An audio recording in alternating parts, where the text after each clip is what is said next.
Okay, so today we're going to look at the world of integers and the rules that guide adding and subtracting them. So the first idea we need to start with is this opposite. And actually I'm going to go a little bit more in detail before we talk about opposites, just to talk about how numbers work in general.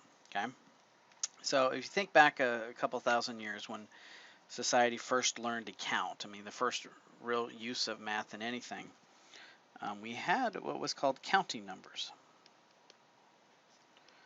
Okay, and counting numbers were simply I looked out and I saw that I owned one cow or two cow. You know, I counted what I owned, and I was able to put value on it based on my fingers or based on pebbles or but I could keep track of what I owned.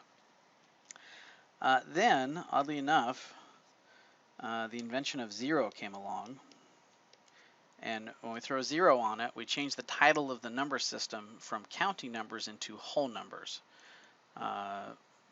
Zero seems to add, we have the ability to bring place value into it. We have the ability to keep track of when we went from having something to nothing. And then this is where integers come in. Okay, integers are simply the opposites of the counting numbers. So every whole counting number has a comparable opposite. So we have -3, -2, -1. And so here I'm going to stop with our story of the number line. Further chapters will go in more detail. What's next? What's the next part of the number line, or how do we get our numbers as we know it? But this idea of opposites is essentially taking a negative sign, or some might even call it a subtraction sign, and placing it out front. It's sort of an unfortunate misunderstanding in culture that we use the same symbol as subtract as a negative. Certain cultures actually tried to introduce negative numbers in a different way, and it just, the cool kids didn't like it, didn't catch on.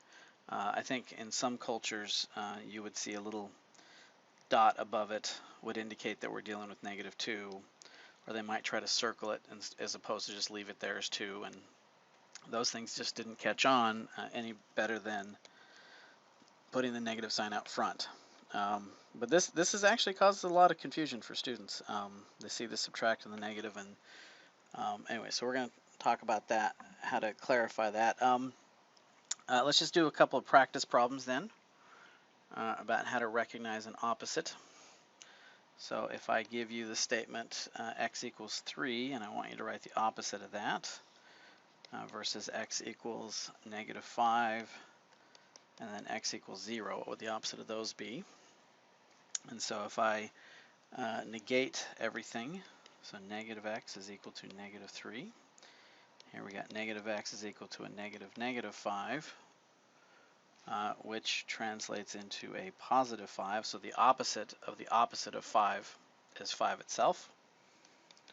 And here -x is -0. However, the opposite is 0. It doesn't have any value, so we just consider it to be 0.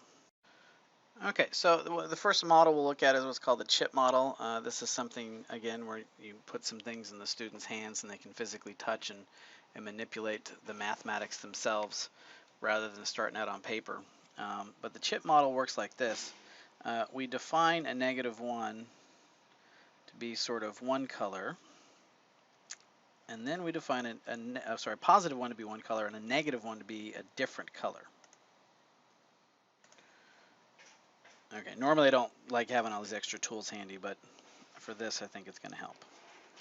Okay, so we define that, and then we even go so far as to say that anytime we are combining a 1, +1, with a -1, so meaning we take a black chip and a red chip,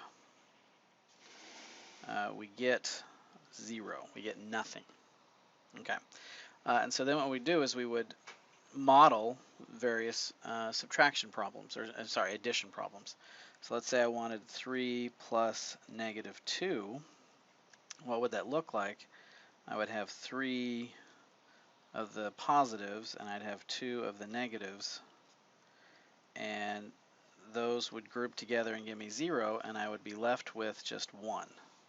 So 3 plus negative 2 would equal 1.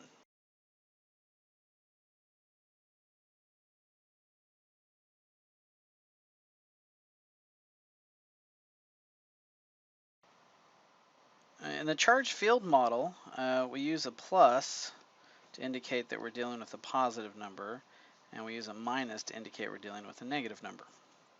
So if I wanted that same problem we just did, 3 plus negative 2, I would have 3 pluses and I would have 2 negatives, and then I can partner them up. This is a little bit easier to see next to each other, that you're left with a single positive charged answer.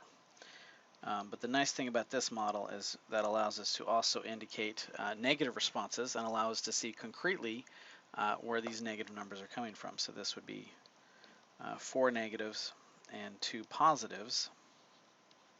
And you can see that 2 of them group up and go away, and that leaves us with 2 negative charges there, so our answer would be negative 2.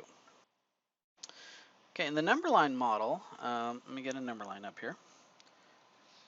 We talk about, instead of negatives and positives being chips or signs, we talk about it being in terms of direction. So this time I'm going to add some numbers onto our number line that we haven't had to deal with before. And so we say that a positive 1 means we're going to go 1 unit to the right, and a negative 1 means we're going to go 1 unit to the left. So if I wanted to model that problem that we did earlier, 3 plus negative 2, I would start at the number 3. So I'd start here, and the negative 2 that I'm adding to it means go 2 units to the left. And what number am I at? I'm at positive 1. So again, a nice visual way to kind of make that connection. Okay, with the pattern model, this is where you would show students several problems, several additions, and see if students can figure out for themselves what the rule is and what's actually going on. So you might start with something like, well, 1 plus 1 is 2, and 2 plus 1 is 3, and 3 plus 1 is 4. So you might build a couple of spaces like that, but then you'd go, let's go the other direction. Let's go 0 plus 1, negative 1 plus 1, negative 2 plus 1, negative 3 plus 1. And you would, one problem at a time, you just work it out, and then you'd stop and you'd go, okay guys, what is happening? What do you notice is happening as I continue to go further and further negative to my answers? And hopefully let the students generate for themselves the rules that dictate that. And then you'd pull out the other concrete stuff and reinforce visually why it's behaving in that way.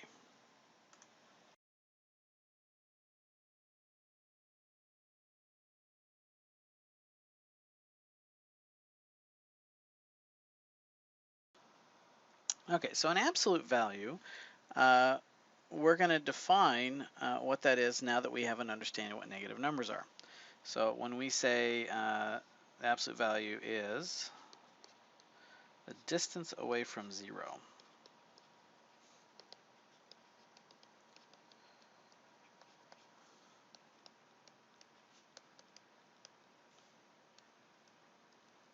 Okay, so let's start off with something like the absolute value of 4 versus the absolute value of negative 4. So if I'm on a number line and I am 4 units away, how far am I? I'm positive 4 units. Similarly, if I am at negative 4, how far from 0 am I? I'm still 4 units because we measure distance as a positive measure. Okay, so with this idea of negative integers or negative numbers, we now can bring up what absolute value is, and we can give sort of a algebraic definition for this. So I would say that the absolute value of x would translate into x if x itself is bigger than or equal to 0, and absolute value of negative x, the absolute value of x would translate to negative x if x is less than 0. So anything on that negative number line, we would just put a negative up front. Okay, so some examples of this that we could illustrate. So we could say, well, what's the absolute value of 20? What's the distance from 20 from 0? That's just 20. What about absolute value of negative 5? Kind of give a couple here. It'll be tricky. Put a few of these. Okay, so the absolute value of negative 5 happens to be 5 units away. What about 0? Well, how far is 0 from itself? It's there. It's 0 units. So we get 0 out of that. The opposite, so this is a negative absolute value of negative 3. So the opposite of the absolute value of negative 3, well, what's the absolute value of negative 3? That's just positive 3. And the opposite of positive 3 is negative 3. And then in this last one, sort of introduce this idea of order of operations. Inside the absolute value takes precedence over the meaning of absolute value. So you'd want to actually combine like terms or add those two numbers together.